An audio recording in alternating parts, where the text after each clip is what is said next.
Sir, আমি আপনাকেই phone করতে যাচ্ছিলাম। তোমার আর কতক্ষণ লাগবে? আপনি এটা ধরে নিতে পারেন গন্তব্যে আমরা পৌঁছে গেছি। বলছো লোকের কাছাকাছি দেখতে পাচ্ছ? হ্যাঁ, দেখতে পাচ্ছি তো। Tendering and estimating department.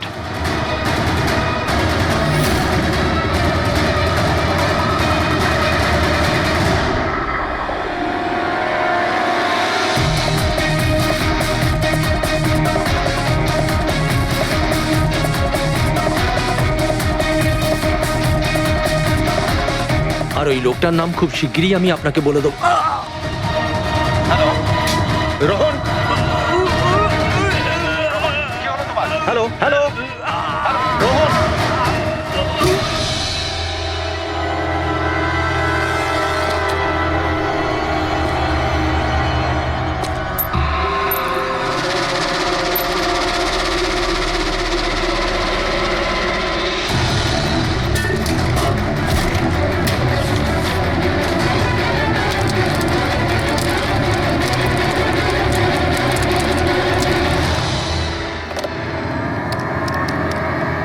Hello, police station.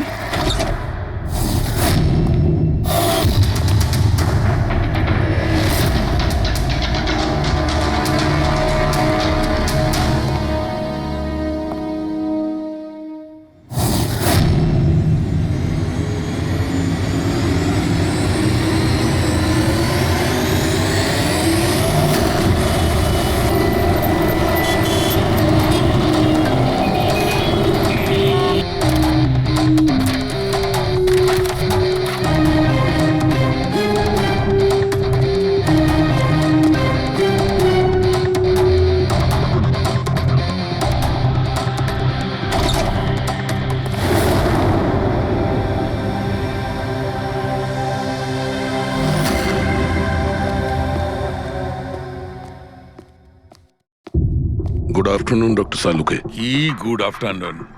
Please sorry, don't mind. আসলে যখনই কোনো নিরপরাধ লোকের খুন দেখি না, তখনই গুড আফটারনুন গুড মর্নিং এর উপর বিশ্বাসই চলে তাই তো ডক্টর। ডক্টর কোনো পোক্ত প্রমাণ পেলেন? আপাতত এই ল্যাপটপের চার্জারটা তার, এটা দিয়েই শ্বাসরোধ করা হয়েছে এর। আর এর মৃত্যুর সময় হচ্ছে সকাল 9টা থেকে 9:30টার মধ্যে। আর হ্যাঁ, লাশের পাশে এই মোবাইলটা পাওয়া গেছে, হয়তো এটা আমাদের কোনো সাহায্য করবে। আর ওই বাকি প্রমাণগুলো যার ব্যাপারে ইন্সপেক্টর সমীর বলছিলেন? স্যার, স্যার রোহনের ডায়েরি এই দেখুন, পুরোটাই পুড়ে গেছে, ছাই হয়ে গেছে। তবে এই ডায়েরিটার সঙ্গে অনেক ডকুমেন্টসও ছিল, সেগুলোও পুড়ে গেছে। বুঝতেই পারছি না যে ওই ডকুমেন্টস এমন কি ছিল। নিশ্চয়ই এর মধ্যে এমন কিছু ছিল যার জন্য ওই খুনি প্রবলেমে পড়তো, তাই প্রমাণ জ্বালিয়ে দিয়েছে আর এই রোহনকেও মেরে দিয়েছে। স্যার, হ্যাঁ, এই হার্ড ডিস্কটা আমি এখানেই পেয়েছিলাম, ক্রাইম সিনে। আমি এটা একজন কম্পিউটার এক্সপার্টকে দেখিয়েছি। পুরোপুরি নষ্ট হয়ে গেছে, ডেটা রিকভার করা সম্ভবই নয়। খুনি প্রত্যেকটা প্রমাণকে খারাপ করে দিয়েছে। কোনো ব্যাপার না, কোথাও না কোথাও কিছু না কিছু প্রমাণ নিশ্চয়ই পাবো। পুরবি, স্যার। এই রোহনের ব্যাকগ্রাউন্ড চেক করেছো? হ্যাঁ স্যার, পুরো নাম রোহন কুমার। এ পুনেতে থাকে, এখানে মুম্বাইতে চাকরি করছিল, একাই থাকতো। আর এখানেই এই বাড়ি থেকেই কাজ করছিল। কি কাজ কি করতো? গোয়েন্দা ছিল। বড় বড় কোম্পানিতে যে লাখ লাখ টাকা জালিয়াতি হয় সেগুলোর তদন্ত করত। তাহলে তো অনেক শত্রুই আছে এই রোহনের। হ্যাঁ দয়া, আর ওই অনেকগুলো শত্রুর থেকে আসল খুনিটা কে সেটা হয়তো তোমাকে এইটা বলবে। কি এটা ডক্টর? এটা চুম্বক। চুম্বক? এর মধ্যে একজন দৌড়বীরের ছবিও আছে, কিন্তু এই চুম্বক রোহনের বডির মধ্যে কি করছিল? আমার মনে হচ্ছে হয়তো এটা খুনির হবে। ওর পকেটে ছিল, এদিক ওদিক করতে গিয়ে হয়তো এটা পড়ে গেছে।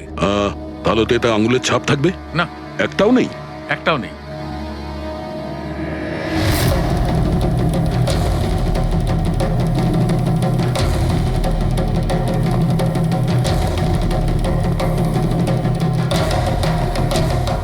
খুনি মনে হয় এখান থেকে এসছে।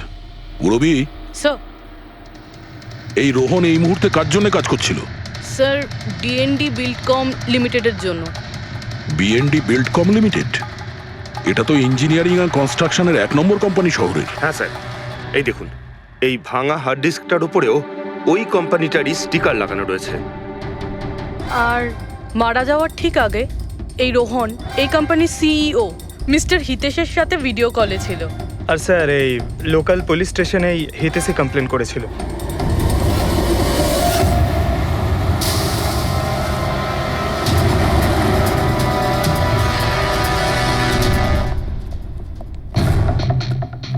এটা কি এত বড় অফিসে শুধুমাত্র একজনই লোক ছিল নাকি? মনে হচ্ছে স্যার ইন্ডিয়ার ম্যাচ দেখার জন্য সবাই বাড়ি চলে গেছে। আচ্ছা, আজকে ইন্ডিয়ার ম্যাচ আছে? স্কোরটা কি হলো? কোহলি সেঞ্চুরি করতে যাচ্ছে। কি বলছেন স্যার? আপনি কি করে জানলেন? বাইরে ওয়াচম্যান কমেন্ট্রি শুনছিল। ইনভেস্টিগেশন করতে এসেছি, চোখ কান খোলা রাখতে হবে। স্যার, হিতেশের cabin. Mister Hitesh, hi, CID. Please বসুন। আমি আপনাদেরই অপেক্ষায় ছিলাম। শুরু থেকে বলুন সবকিছু। 6 মাস আগে আমি রোহনকে কাজে রাখি। গত 5 বছর ধরে আমাদের কোম্পানিতে যে লোকসান হচ্ছে তা আগে কখনো হয়নি। কি ধরনের ক্ষতি? লোকসানের লিস্ট তো বলে শেষ করা যাবে না। যে টেন্ডারগুলো আমাদের কোম্পানির পাওয়া উচিত ছিল সেগুলো হাত থেকে বেরিয়ে যাচ্ছিল। এই দেখুন, 1100 কোটির রিফাইন্ডিং কন্ট্রাক্ট, 37 কোটির রেলওয়ে কন্ট্রাক্ট, আর 800 কোটির পাওয়ার ট্রান্সমিশন কন্ট্রাক্ট। এটাও তো হতে পারে যে যে সমস্ত কোম্পানি এই কন্ট্রাক্টটা পেয়েছে ওরা আপনার থেকে কম কোট দিয়েছে। সেটাই তো আমি বলতে চাইছি স্যার। যদি অন্য অন্য কোম্পানি এই টেন্ডার পেতো তাহলে ব্যাপারটা অন্য ছিল, কিন্তু এই সমস্ত কন্ট্রাক্ট একটা মাত্র কোম্পানিই পেয়েছে। আর সবচেয়ে বড় কথা হলো তাদের অ্যামাউন্ট আমাদের দেওয়া অ্যামাউন্টের থেকে মাত্র 1000 টাকা কম। শুধুমাত্র 1000 টাকা কম? কোন কোম্পানি এটা? XPL infrastructure. XPL infrastructure. তাহলে আপনার মনে হচ্ছে যে আপনার কোম্পানিতে এমন কেউ বেইমান আছে যে স্যালারি আপনার থেকে নেয় কিন্তু কাজ এক্সপিএল এর জন্য করে? 100% কেউ না কেউ তো অবশ্যই আছে। আর রোহন ওই লোকটার খুব কাছাকাছি পৌঁছে গিয়েছিল। ওর লাস্ট ফোন কলে আমায় এটাও বলেছিল যে সেই বেইমান এস্টিমেটিং অ্যান্ড টেন্ডিং ডিপার্টমেন্টের লোক। আচ্ছা, এই ক্রাইম সিন থেকে আমরা এই ড্যামেজড হার্ড ডিস্কটা পেয়েছি। কি আছে এর ভেতরে? স্যার, এটা আমাদের কোম্পানির গত 5 বছরের CCTV footage, call logs, emails, আমাদের কোম্পানিতে কত এমপ্লয়িজ আছে, সমস্ত ইনফরমেশন এতে ছিল। তাহলে এর কপি নিশ্চয়ই আছে আপনার কাছে? আগে হ্যাঁ, আছে। আমরা ওটা আমাদের সঙ্গে নিয়ে যাব। শিওর।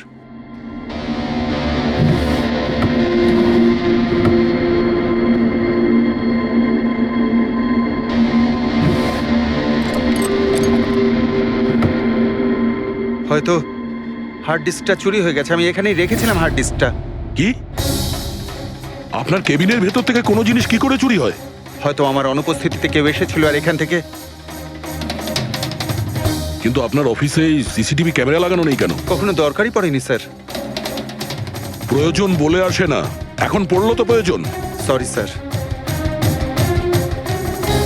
আর হ্যাঁ মিস্টার হিতেশ, আপনার কোম্পানিতে যত এস্টিমেটিং আর টেন্ডারিং ডিপার্টমেন্ট আছে, যত লোক আছে, আমরা তাদের সঙ্গে কথা বলবো। স্যার, আজকে ওই ডিপার্টমেন্টের কোনো এমপ্লয়ি কাজে আসেনি। কেন? সবাইকে ছুটিতে গেছে? আসলে ওরা প্রত্যেকেই ম্যারাথন রেসে পার্টিসিপেট করতে গেছে, যেটা সকাল 7টা থেকে 11টার মধ্যে হবে। কি? সবাই ওই ম্যারাথন রেসে দৌড়তে গেছে? হঠাৎ করে সবাই এরকম রানার হওয়ার স্বপ্ন দেখছে কেন? আসলে আমাদের কোম্পানি এই ম্যারাথন রেসটা স্পন্সর করছে, তাই আমাদের এমপ্লয়ীদের এটা বাধ্যতামূলক ছিল ওখানে পার্টিসিপেট করা। শুধু তারাই পারবে না যাদের হাঁটুতে বা অন্য কোনো সমস্যা আছে। তো আপনারও সমস্যা আছে হাঁটুতে? হ্যাঁ। আচ্ছা আচ্ছা, এই ডিপার্টমেন্টে কতজন কাজ করে? 10 জন। আর এই 10 জনই ম্যারাথন রেসে গেছে? হ্যাঁ স্যার, যদি কেউ না যেত আমি অবশ্যই জানতে পারতাম স্যার। স্যার, হুম, যদি পুরো ডিপার্টমেন্টের সবাই ম্যারাথনে দৌড়চ্ছিল যখন রোহনের খুন হয়েছিল, তাহলে খুনটা করলো কে? হতে পারে ওই কন্ট্রাক্ট কিলার। 1 মিনিট। মিস্টার হিতেশ, আপনার কাছে এই ম্যারাথন রেসের কোনো ব্রোশিয়া, কোনো লেটার আছে? ইয়েস স্যার, আমি আনছি। কি হলো স্যার? চুম্বকে ওই দৌড়ানোর লোকটা, ম্যারাথন রেস, এক্ষুনি জানতে পারবো। এই নিন sir. Thank thank you. You are welcome sir. দেখেছো, এটাই হলো ওই চুম্বকের রহস্য। যেটা ক্রাইম সিনে পাওয়া গেছে সেটা ম্যারাথন রেসে। মানে স্যার, ও ম্যারাথন রেসে দৌড়চ্ছিল, রোহনকে খুন করার জন্য ও রেস ছেড়ে দিয়ে ওর বাড়ি চলে যায়। মনে তো হচ্ছে এইরকমই। স্যার, এই বিপ ম্যাগনেট জার্সির ওপর লাগানো হয়। সঞ্জু স্যারকে একটু বুঝিয়ে দাও। দেখুন স্যার, এই ম্যাগনেটটাকে এখানে এইভাবে লাগিয়ে দিতে হবে। সেম এরকমই আরেকটা নেওয়ার পরে জার্সির ভিতর থেকে আমরা নিয়ে নেব, আর এটাকে আমরা এইভাবে লাগিয়ে দেবো। সেম আরেকটা এইভাবে নিয়ে এটাকে নিয়ে আমরা এইভাবে লাগিয়ে দেবো, আর এটা এইভাবে লক হয়ে যায়। আগে আমরা সেফটি পিন ইউজ করতাম, কিন্তু দু একবার রানার্সদের চোট লেগেছিল, তাই আমরা এই ম্যাগনেট টেকনিকটার ব্যবহার করছি। এই ম্যাগনেট আর রেসিং হুইপ আপনি সব প্রতিযোগীকেই দিয়েছিলেন? ইয়ে স্যার, সবাইকে জানিয়ে দেওয়া হয়েছিল, বলাও হয়েছিল রেস শেষ হয়ে যাওয়ার পরে সব ম্যাগনেটগুলোকে ফেরত দিয়ে দিতে। তাহলে কারা কারা এই ম্যাগনেট ফিরিয়ে দেয়নি? স্যার, অনেকেই দেয়নি, কেউ ফেলে দিয়েছিল, কেউ বা হারিয়ে ফেলেছিল, আর এক একজনের দায়িত্বও ছিল না যে জিনিসটাকে ফেরত দিতে হবে। একটা কথা তো শিওর, কেউ রেস মাঝপথে ছেড়ে দিয়েছিল, গিয়ে খুন করে আবার ফিরে এসেছে। কিন্তু স্যার, রেস তো অনেক লোকেই মাঝখানেই ছেড়ে দিয়েছিল, কিন্তু এটা কি করে জানা যাবে যে তাদের মধ্যে রোহনকে কে মেরেছে? ওই 10 জনের মধ্যেই কেউ হবে যারা ক্যান্টিন ডিপার্টমেন্ট আর এস্টিমেটিং ডিপার্টমেন্টে কাজ করছিল। কিন্তু স্যার, ওই 10 জনের মধ্যে রেস মাঝপথে কে ছেড়ে দিয়েছিল এটা কিভাবে জানতে পারবো? জানা যেতে পারে স্যার। কি করে? স্যার, আমরা প্রত্যেকটা প্রতিযোগীর মাথায় গোপ্রো ক্যামেরা লাগিয়েছিলাম, আর সেটা থেকে জানা যেতে পারে কে মাঝপথে ছেড়ে দিয়েছিল। ওয়ান্ডারফুল।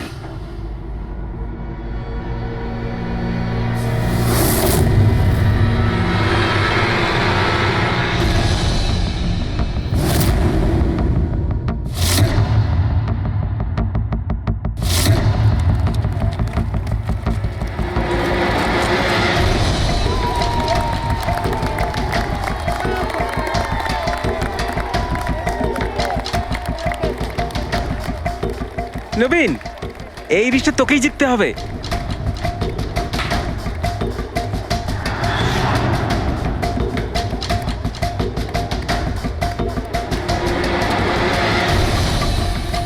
রান।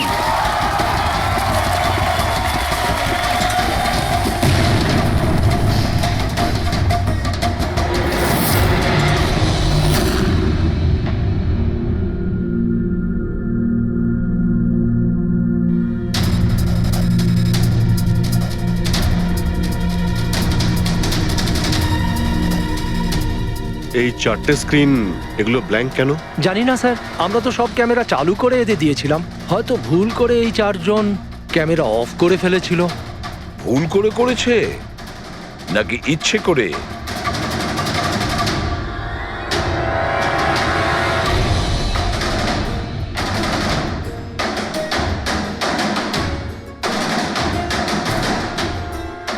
এদের মোটিভটা কি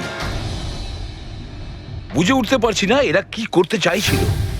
কি কুনাল, একটা ক্যামেরা ভাঙা, একটা ক্যামেরায় মাটি লেগে আছে, এই 4টে ক্যামেরা ব্ল্যাঙ্ক, সেটা কেন?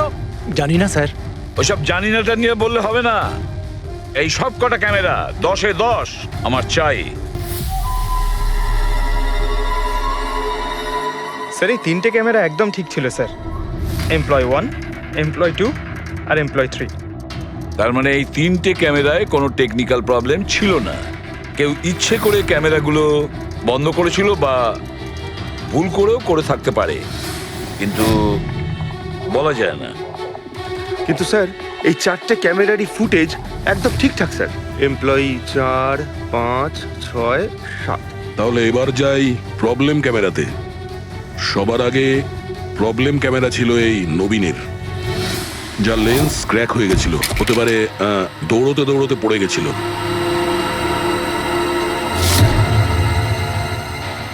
হ্যাঁ, আর স্যার, দ্বিতীয় প্রবলেমের ক্যামেরা মুক্তিরটা, যে রেসের মাঝখানে দাঁড়িয়ে নিজের জুতোর ফিতে বাজছিল। হ্যাঁ, তারপরে ফিতে বাঁধার পরে ওই হাতটাই নিজের লেন্সে লাগায়, আর লেন্সে সমস্ত পিকচারটাই ঝাপসা হয়ে যায়। কিন্তু স্যার, এই মাটি ইচ্ছে করে লাগিয়েছে নাকি ভুল করে?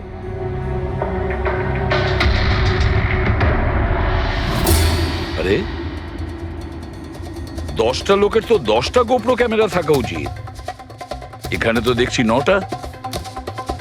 গৌরবের ক্যামেরাটা কি হলো, সেটা কোথায়? স্যার ওই ক্যামেরাটা হারিয়ে গেছে, গৌরব ওটা ফেরত দেয়নি। তাহলে স্যার এই গৌরবই খুনি, ওকে ধরে ফেলা উচিত। না পঙ্কজ, এইভাবে হয় না। হতে পারে গৌরব ক্যামেরাটা ফেরত দিতে ভুলে গেছে। আমাদের এটা ভাবতে হবে যে খুনি এই সময়টাই কেন বেছে নিল ম্যারাথন রেসের টাইমে খুন করার জন্য।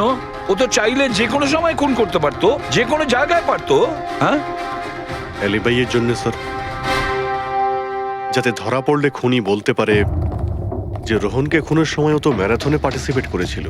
হ্যাঁ, সেই জন্য ও রেসেও পার্টিসিপেট করেছিল আর রেস কমপ্লিট করেছিল। তার মানে স্যার রেসকে মাঝখান থেকে ছেড়ে ও চলে গেছিল, তারপরে গিয়ে খুন করলো, আর খুন করার পরে এসে রেস আবার শেষ করলো। এক্স্যাক্টলি। কিন্তু স্যার এই ফুটেজ থেকে কিভাবে জানতে পারবো কে রেস ছেড়ে চলে গেছে, খুন করেছে, আবার রেস জয়েন করেছে? স্যার এই ব্যাপারটা আপনি টাইমিং চিপ থেকে জানতে পারবেন। টাইমিং চিপটা আবার কি? আজকাল ম্যারাথন রেসে বিজেতা কে জানার জন্য RFIDর ব্যবহার করা হয়। RFID মানে রেডিও ফ্রিকোয়েন্সি আইডেন্টিফিকেশন। আগে হ্যাঁ, ও, এই টেকনিক থেকে একটা জিনিস জানা যেতে পারে যে একজন রানারের প্রত্যেকটা ল্যাব কমপ্লিট করতে কত সময় লেগেছে। RFID, radio frequency identification. Sir এটাই হলো চিপ, আর এটা রেসের ম্যাট, আর এটাই RFID টেকনিকে চলে। দেখুন স্যার। ও, তার মানে রেস শুরু হতেই যখন কোনো রানার এটা ক্রস করে তখন এই টাইমিংটা ওই মুহূর্তে শুরু হয়ে যায়। একদম স্যার, অফিসের কার্ডের মতন স্যার। ঠিক আছে, এটা তো বুঝতে পারলাম, কিন্তু এটা কি জানতে পারা যাবে যে কেউ রেস মাঝপথে ছেড়ে দেয় আর পরে আবার এসে জয়েন করে? এরও উপায় আছে স্যার। স্যার এই ম্যারাথন রেস 31 কিলোমিটারের হয়। এতে 4টে ভাগ, প্রথমটা 5, দ্বিতীয়টা 10, তৃতীয় 15, চতুর্থ 20। চতুর্থ পর্যায় থেকে ফিনিশিং লাইনের দূরত্ব কম করে 1 কিলোমিটার স্যার। তার মানে সব মিলিয়ে 6টা প্যাড, স্টার্টিং লাইনের প্রথম প্যাড আর ফিনিশিং লাইনের 6 নম্বর প্যাড, মাঝখানে 4টে থাকছে, 4টে ধাপ, 4টে প্যাড। যখন কোনো প্রতিযোগীর পা ওই প্যাডের মধ্যে পড়ে তখন আমরা বুঝতে পারি ওই রানার কত টাইমটা নিয়েছে। তাহলে কে রেস মাঝপথে ছেড়েছিল আর কে ছেড়ে যায়নি এটা জানা গেলে এটাও জানা যাবে যে একটা ধাপ থেকে আরেকটা ধাপে যাওয়ার সময় কোন রানারের সব থেকে বেশি সময় লেগেছিল। সবকটারই টাইমিংটা চেক করতে হবে। জানা তো যাবে সে কে যে মাঝপথে রেস ছেড়ে আবার জয়েন করেছে। পুরবি,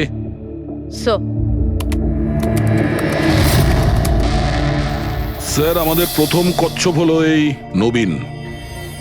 এ রেসের প্রত্যেকটা ল্যাপ 25 মিনিটে কমপ্লিট করেছে, কিন্তু শেষ ল্যাপের পরে ফিনিশিং লাইন পর্যন্ত পৌঁছানোর জন্য মানে 1 কিলোমিটার ক্রস করার জন্য ওর 50 মিনিট সময় লেগেছে। নবীন,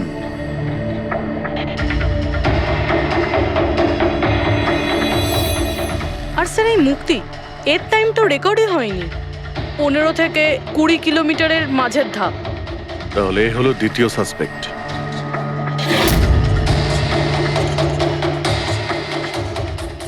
মুক্তি। আর এবার এই গৌরব, এ তো 15 কিলোমিটারের ধাপই বের হতে পারেনি। তাহলে এই হলো আমাদের তৃতীয় সাসপেক্ট। স্যার বাকি সবার টাইমিং তো মোটামুটি ঠিকঠাকই আছে। তার মানে এই খুন এই 3 জনের মধ্যেই কেউ করেছে, মুক্তি, নবীন আর গৌরবের মধ্যে। যদি নবীন খুন করে থাকে তাহলে সে রেস ছেড়েছে 20 কিলোমিটার আর ফিনিশিং লাইনের মাঝপথে। পঙ্কজ, বাইক নিয়ে যাও, এবার স্পিডে যাবে ওই রুটেই। আর খেয়াল করো যেখানে ওই 3 জন যেখানে রেস ছেড়েছে সেখান থেকে রোহনের বাড়ি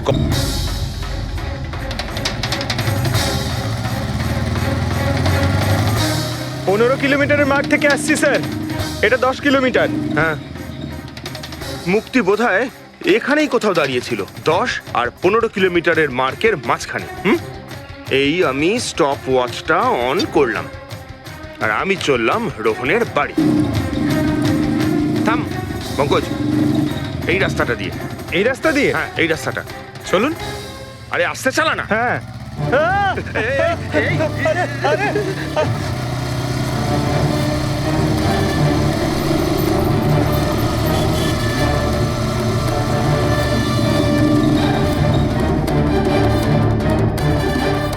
এই দেখুন রোহনের বাড়ি।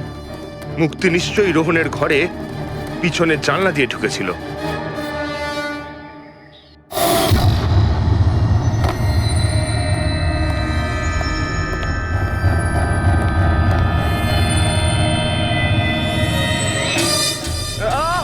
আরে অ্যাক্টিং করতে বলেছিলাম। থাম।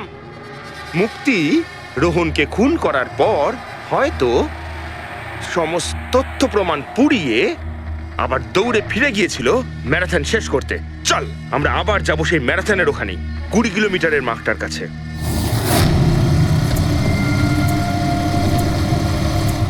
স্টপ ওয়াচে টাইম দেখে নিন স্যার। 26 মিনিট।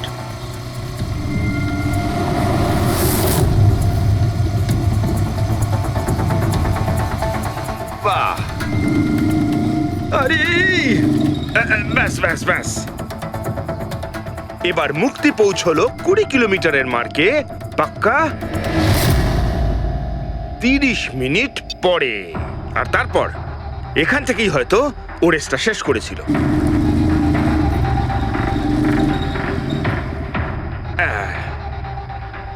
এবার শোন, গৌরব যদি খুন করে থাকে তাহলে ও রেসটা এখানেই ছেড়েছিল, 10 আর 15 কিলোমিটার মার্কের মাঝামাঝি।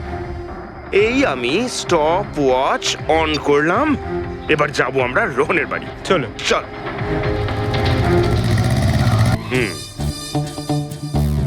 হ্যাঁ একদম পুরো বিশ্বাস আছে আমার। Excuse me. এই ছাড় ছাড় ছাড় ছাড় ছাড়। আরে আরে আরে মরে যাবো তো। চল।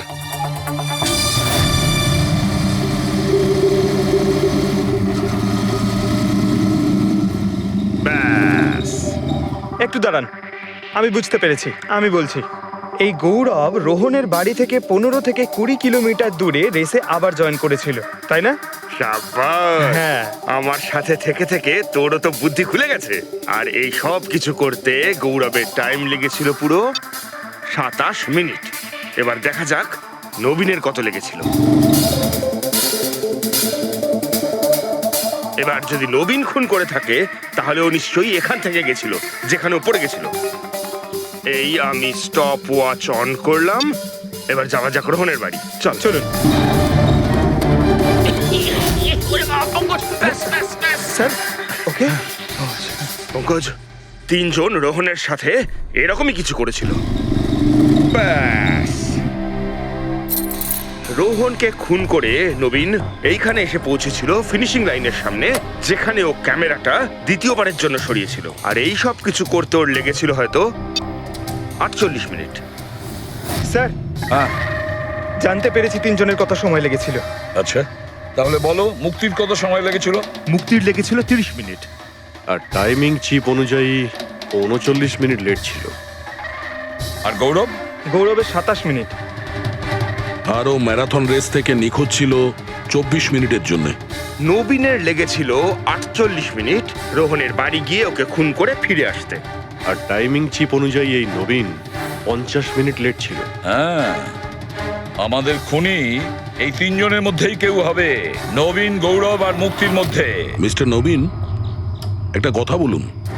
এই রেসে আপনি প্রত্যেকটা ল্যাপ 25 মিনিটে কমপ্লিট করেছেন, কিন্তু ফিনিশিং লাইনের আগে ওই 1 কিলোমিটার যেতে আপনার 50 মিনিট সময় লেগেছিল।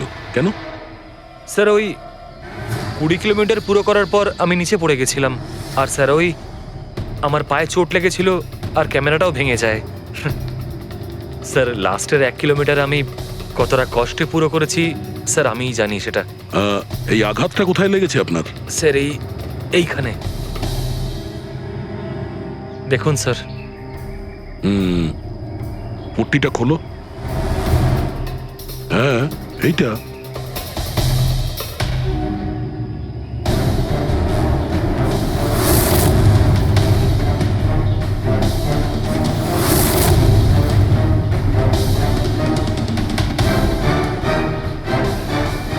স্যার, এবার আপনার বিশ্বাস হয়েছে যে আমি কোনো দোষ করিনি? নির্দোষ যদি হও, এত ঘাবড়ে যাচ্ছ কেন?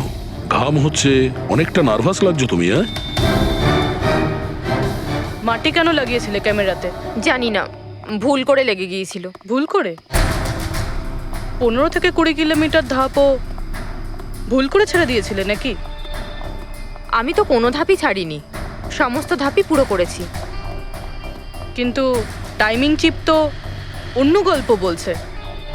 টাইমিং চিপ খারাপও তো হতে পারে। আপনি একজন মেশিনের উপর বিশ্বাস করবেন নাকি একজন জীবন্ত মানুষের উপর? আচ্ছা, তোমার গোপ্রো ক্যামেরাটা কোথায় গেল? তুমি তো ওদের ওটা ফেরত দাওনি। ওটা তো হারিয়ে গেছে স্যার। হারিয়ে গেছে? কি করে হারিয়ে গেল ভাই? জানি না স্যার, ওই রেসের মাঝখানে হঠাৎ করে দেখলাম ক্যামেরাটা ছিলই না, জানি না কোথায় পড়ে গেছে। আচ্ছা, আর ওই 15 কিলোমিটারের ধাপটাও কি হারিয়ে গিয়েছিল? ওটাকে তো পার করনি তুমি। স্যার আমি পুরো রেস কমপ্লিট করেছি। মিথ্যে কথা বলবে না। রেসের মাঝে কোথায় গিয়েছিলে? কোথাও যায়নি স্যার, আমি তো পুরো রেস কমপ্লিট করেছি, কোথাও যায়নি স্যার। আচ্ছা, স্যার মনে হচ্ছে নবীনই, কারণ আমি যখন ওকে জিজ্ঞাসাবাদ করছিলাম তখন ওর মুখ একদম ফ্যাকাশে হয়ে গেছিল, হাত পা কাঁপছিল ওর। এই গৌরবও কম নয়। ও বললো জানি না কি করে ক্যামেরাটা হারিয়ে গেছে। আরে এত বড় একটা ক্যামেরা পড়ে গেলে সেটা কেউ জানতে পারবে না স্যার। বস, তোমার কথাটা ঠিকই, কিন্তু নবীন। নবীনের একটু আঘাত লেগেছে না? হ্যাঁ স্যার, আঘাত তো ওর লেগেছে। স্যার আমার মনে হচ্ছে ও মিথ্যে কথা বলছে। স্যার আমার মনে হচ্ছে মুক্তি মিথ্যে বলছে।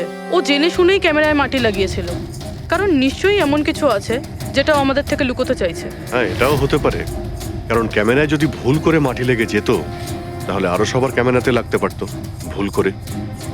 গোলমাল আছে, এই তিনজনের মধ্যে কোনো না কোনো গোলমাল তো নিশ্চয়ই আছে। খুনি এই তিনজনের মধ্যেই কেউ একজন। নবীন, আমাকে ওই জায়গাটা দেখাও যেখানে তুমি এক্স্যাক্টলি পড়েছিলে। কিভাবে পড়েছিলে? আসুন স্যার। কিন্তু স্যার আমার পায়ে খুব ব্যথা আছে, আপনি একটু সাহায্য করবেন আমাকে? নিশ্চয়ই নিশ্চয়ই, এসো।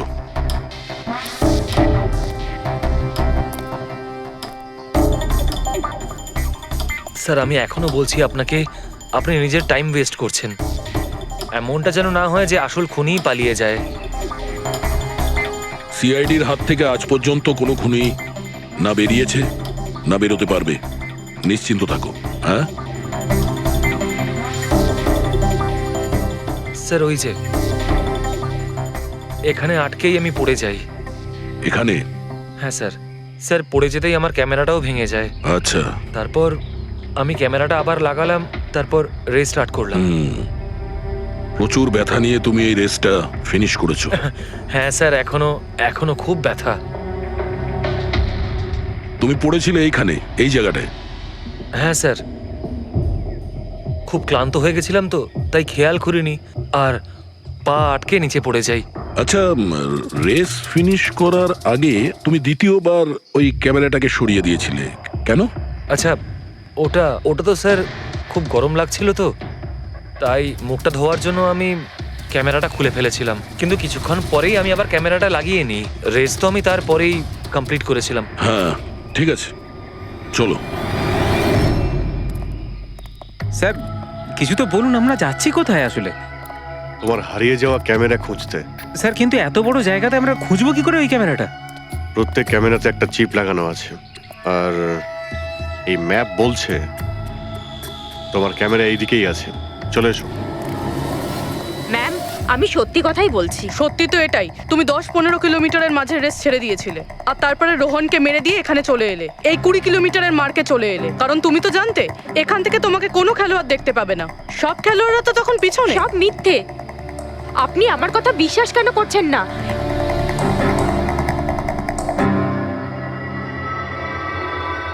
কি কি খুঁজছো? আমি কিছু তো না। কিছু আছে ওখানে?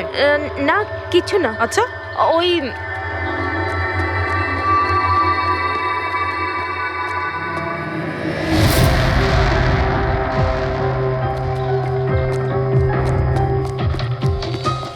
ও তো তুমি সাইকেলে করে গিয়েছিলে রোহনকে খুন করতে? আমি সত্যিই জানি না যে এই সাইকেলটা কার। তাই এক্ষুনি সব জানা যাবে যখন তোমার আঙুলের ছাপ এই সাইকেলে পাওয়া যাবে। হ্যাঁ ম্যাম, প্লিজ। হ্যাঁ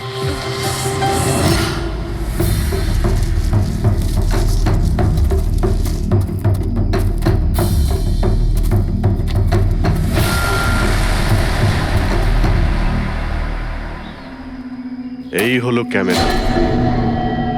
এটাকে পুরো ভেঙে ফেলেছো? হ্যাঁ, আমি ভাঙিনি স্যার। দুটো ক্যামেরা।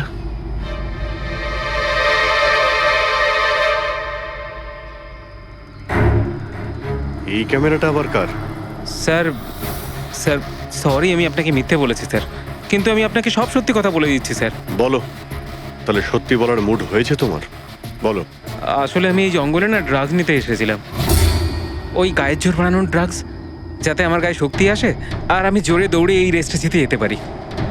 সেই জন্যই আমি ক্যামেরাটা ভেঙে দিয়েছিলাম। খুব ভালো মজা করো তুমি। জোরে দৌড়ানো ড্রাগ নিয়েছিলে ম্যারাথনে, যেখানে অনেকক্ষণ দৌড়তে হয় আস্তে আস্তে, সেখানে জোরে দৌড়ানো ড্রাগের দরকার ছিল। মজা করছো? হ্যাঁ, এটা কার ক্যামেরা? আমি জানি না স্যার। কোনো ব্যাপার না, সব জানতে পেরে যাব। আমি অপরাধ করেছি, কিন্তু ওটা নয় যেটা আপনি ভাবছেন। আমি রোহনকে মারিনি। আমার দোষ শুধু এটুকুই যে আমি রেসটা জেতার জন্য একটু চালাকি করেছিলাম। বুঝলাম না, কি করেছো তুমি? আমি জানতাম না যে টাইমিং চিপ প্রত্যেক ধাপে রানারের টাইম নোট করবে। আমি ভেবেছিলাম শুধু রেসের প্রথমে আর শেষে টাইম ক্যালকুলেট হবে, আর তাই 10 কিলোমিটার পর্যন্ত এসে ক্যামেরায় মাটি লাগিয়ে দিয়েছিলাম আর ওখান থেকে সাইকেল নিয়েছিলাম।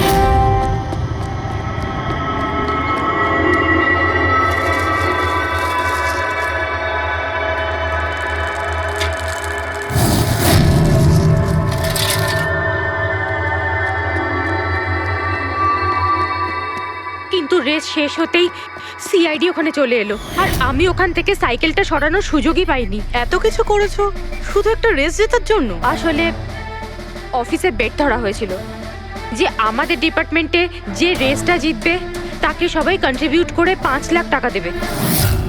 আমার টাকার খুব দরকার ছিল, তাই আমি। এটা দীপ্তির ক্যামেরা। এই দুটো ক্যামেরা তোমরা কেন ভেঙেছিলে?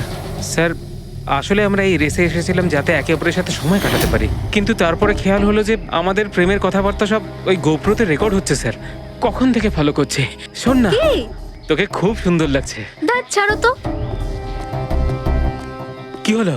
গোপ্রোতে সব রেকর্ড হচ্ছে। ও গড, এখন কি করব? একটা কাজ করা যাক, চল আমার সঙ্গে। হ্যাঁ,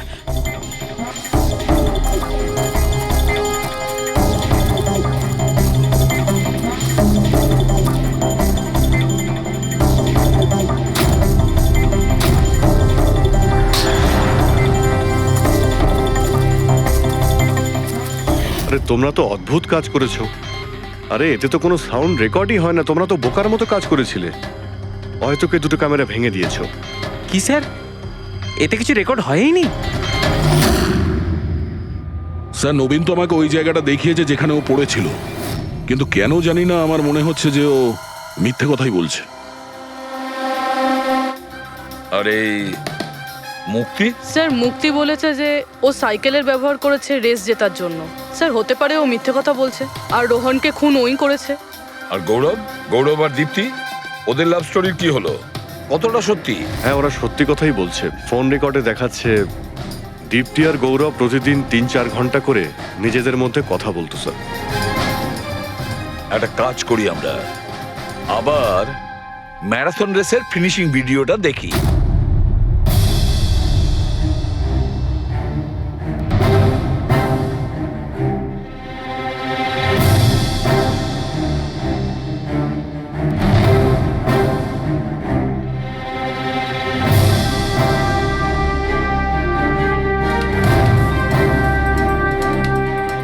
তার মানে গৌরবের ঠিক পরেই এই দীপ্তি ঢুকেছিল। দুজন একসঙ্গেই ছিল। মনে হচ্ছে স্যার দুজনেই এই কাণ্ড করেছে। এক মিনিট অভিজিৎ, দয়া, এই ফুটেজটা দেখো। এই যে এই হলো সেই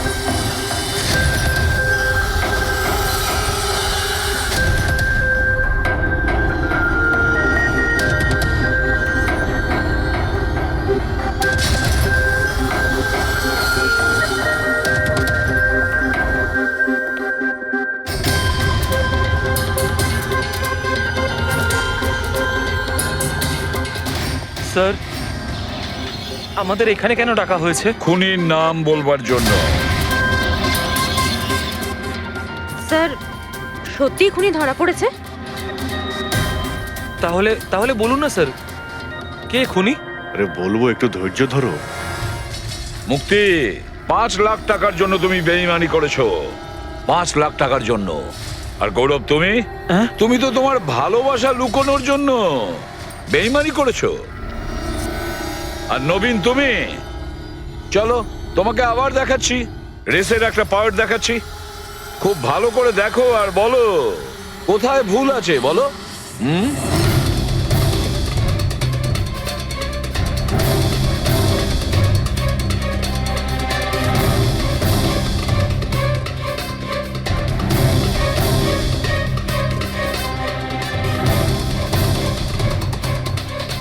কিছুই তো নেই স্যার, সবই তো ঠিকই আছে। কোনো প্রবলেম নেই।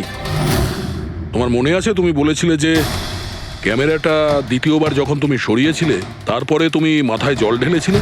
ওটা তো স্যার খুব গরম লাগছিল, তো তাই মুখটা ধোয়ার জন্য আমি ক্যামেরাটা খুলে ফেলেছিলাম। মিথ্যে বলেছিলে তুমি, নিজের মাথায় জল ঢেলেছিলে। অথচ যখন ফিনিশিং লাইনে পৌঁছলে তখন তো তোমার ভেজা অবস্থায় থাকার কথা ছিল। কিন্তু এই ফুটেজে আমরা কি দেখতে পাচ্ছি? তুমি শুকনো অবস্থায় দৌড়চ্ছ। হয়তো জল শুকিয়ে গেছিল। বর্ষাকালে অত তাড়াতাড়ি জল শুকিয়ে গেল, অদ্ভুত ব্যাপার। তাহলে নবীন, তোমাকে আরো একটা ফুটেজ দেখাই, এই গল্পের শেষ অংশ। বলো, এটা দেখে তোমার কি মনে হচ্ছে?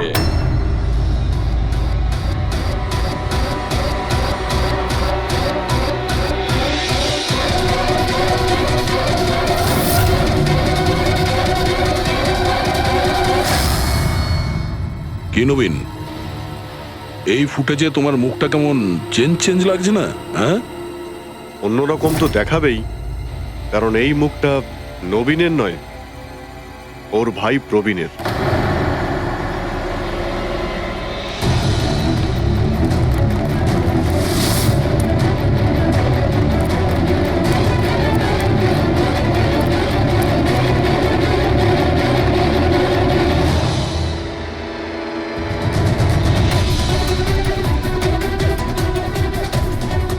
খুব বড় প্ল্যান বানিয়েছিলে তুমি, দারুণ মাথা খাটিয়েছিলে তুমি। প্রথমে 3টে এমপ্লয়ির ক্যামেরা বন্ধ করে দিয়েছিলে,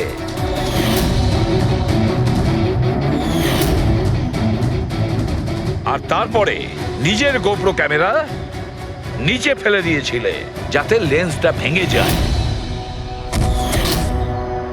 আর তারপর নবীন নিজের ক্যামেরাটাকে খুলে পরিয়ে দিল নিজের ভাইকে, মানে প্রবীণকে।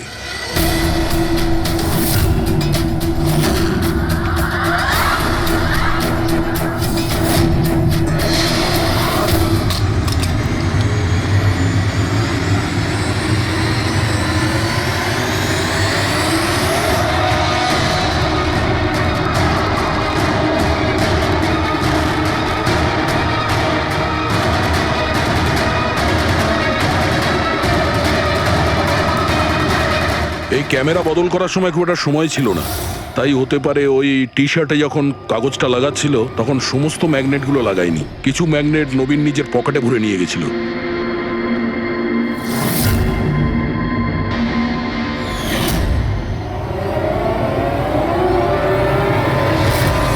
নবীন রেস ছেড়ে বেরিয়ে যায় রেইনকোট পরে আর পৌঁছে যায় রোহনকে খুন করার জন্য। কিন্তু ও কি করে জানবে যে রোহনকে মারার সময় ম্যারাথন রেসের ওই ম্যাগনেটই ওকে ফাঁসিয়ে দেবে?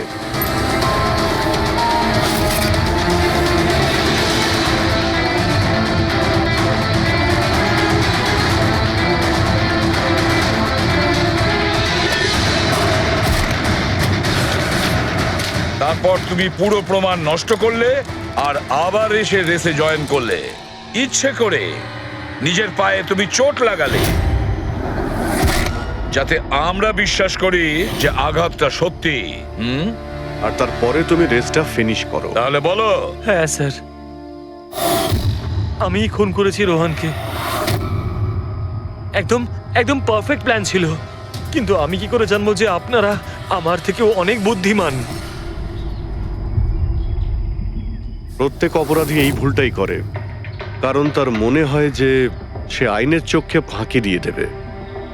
এবারে বলো, ওকে কেন খুন করলে?